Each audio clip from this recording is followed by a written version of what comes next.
今日咧就去開銅鑼灣，咁啊經過咧就早前咧就好熱手嘅阿唐詩詠開嗰間麵包鋪啊，咁我見當其時店入邊咧就唔係太多人，咁我都入去買一件嚟試一試咯。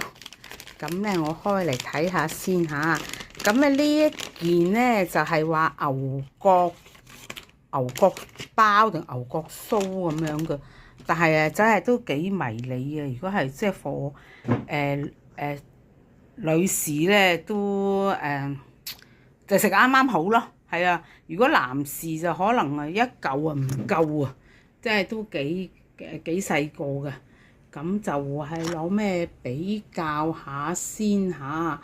咁啊攞我嗰個 tap 我個 tap 咧。就係好似係7寸嘅，都好細嘅。咁我個 tap 個 size 啊，同佢比較下啦。咁啊，即係都係幾迷你嘅。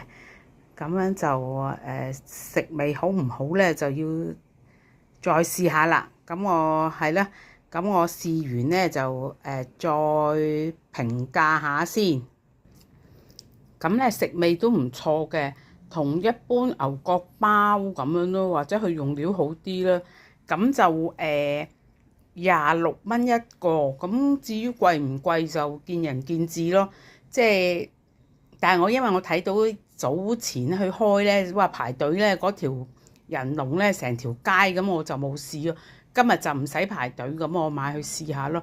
咁都可以嘅，不過即係個人意見啦，我覺得就貴咗少少咯，咁但係都可以一試嘅。